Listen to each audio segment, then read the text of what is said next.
Willie D live. What's up, family? Bad news. Donald Trump, your president, is sad.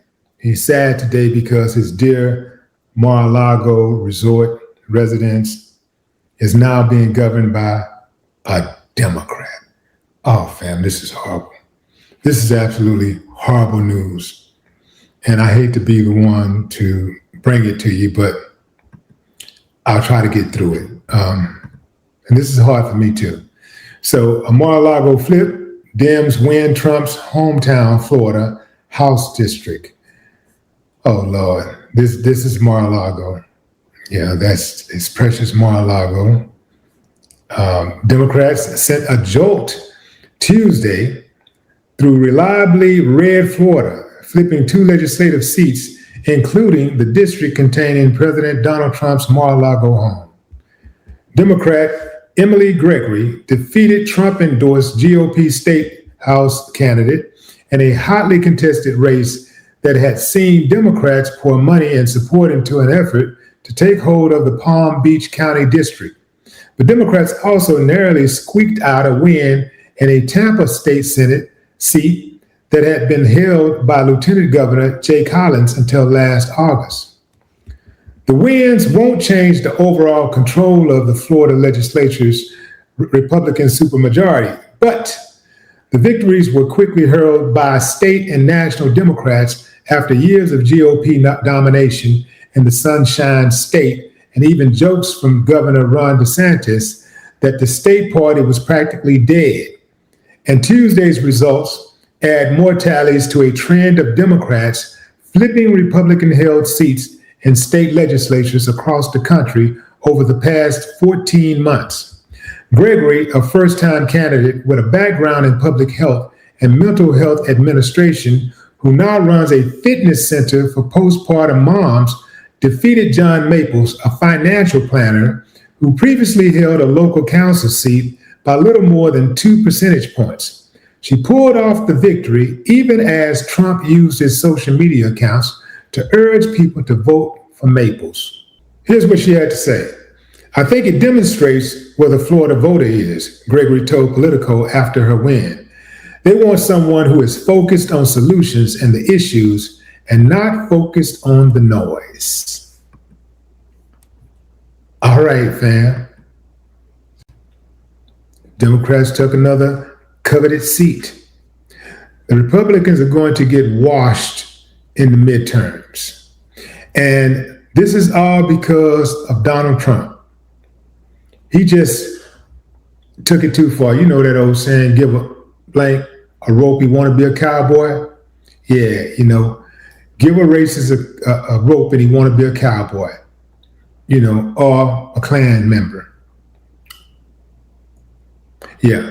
So what I want to know is, why does the Donald Trump, Donnie, why does this guy have a rules for thee, not me mentality? He's supposed to be the leader of the United States of America. He's supposed to be for all Americans, yet when you hear him talk, he lets you know that he only cares about you if you care about MAGA. And MAGA is a brainwashed cult. So if you're not MAGA, and here's the thing too, and this is why I call it a cult, because the people who follow him, they cannot explain his policies. They can only deflect and say things like, well, what about the Democrats? Well, what about Obama? What about Biden? They cannot articulate his policies. They cannot articulate his actions. They can't defend the actions, so they start trying to deflect and start talking about other things. It's almost like they went to school for it. All of them do the same thing. You ask them about policy, they go, that's all, folks. So this guy he hot right now, fam. Oh man, he's super hot, because the last thing he needs is a Democrat telling him what to do in the space where he parties the most. Well, Well, that's where he partied the most. Like I was about to say Epstein Island was where he used to party the most. But now, yeah, I guess he partied at Mar-a-Lago. A lot of times when you hear about parties and stuff going on, he's at Mar-a-Lago. What I want to know is this, man. Did Melania have proof of citizenship when she registered to vote? And here's another thing.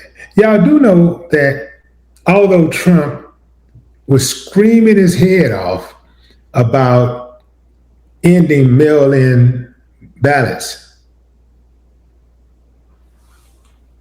you know he mailed in his ballot? You know he mailed his vote in? Did you know that?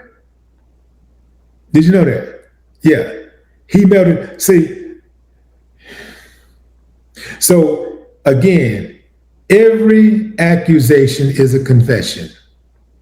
Everything that he accuses others of doing, he's guilty of the exact same thing. But the reason why he can talk about these things with a straight face is because he thinks everybody else is dumb. Well, the people that follow him, he thinks they're dumb because he knows the people that's holding him accountable are not dumb. The people that's hot at him and people that criticize, but it's his people. It's the people that ride with him the most that he disrespects the most because they're the ones who believe the lies. They're the ones who he tell the lies to so that they can believe. He knows that the people that don't rock with him will not believe the lies. He tells the lies for his followers, his constituents. That's why he lies. That's why he tells the lies. But he also tells the lies so that the lies can be recorded and they can be submitted and documented, like for history purposes.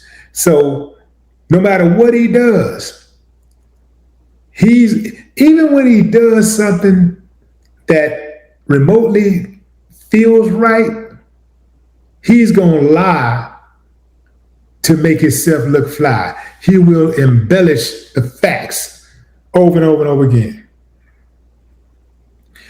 Does Florida allow convicted felons? I should have checked that out. I wonder if Florida, let me see. Yeah, Florida allow convicted felons. Yeah. You can be a felon. Now, listen, now, ain't nothing wrong with a convicted felon. I'm a convicted felon. So ain't nothing wrong with a convicted felon actually voting if he's done his time. If he's paid his debt back to society, then his rights should be fully restored. And I mean all of his rights should be fully restored. Once you pay your debt is paid.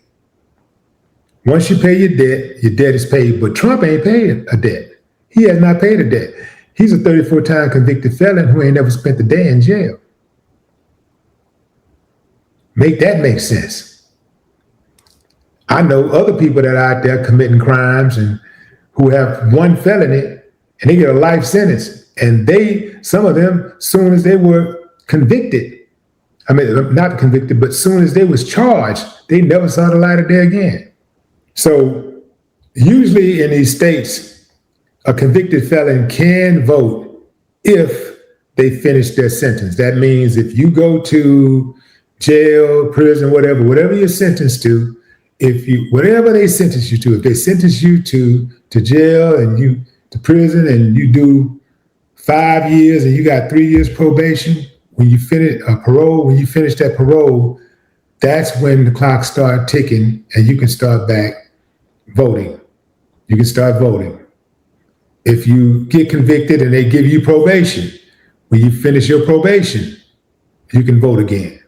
But I'm not surprised about Trump's hypocrisy, though. Trump has always been a do as I say, not as I do type of dude. He voted by mail on, he voted by mail for his election also. You know that, right? Even when he was running for president, he voted by mail. But he wants to get rid of mail for everybody else. Why is that? Why is it that voting by mail was good enough for him, but not good enough for you or me, us? We. Yeah. Interesting. I think I'll go study that. But what say you, fam? Drop a comment. I'd love to hear your thoughts. No more talk.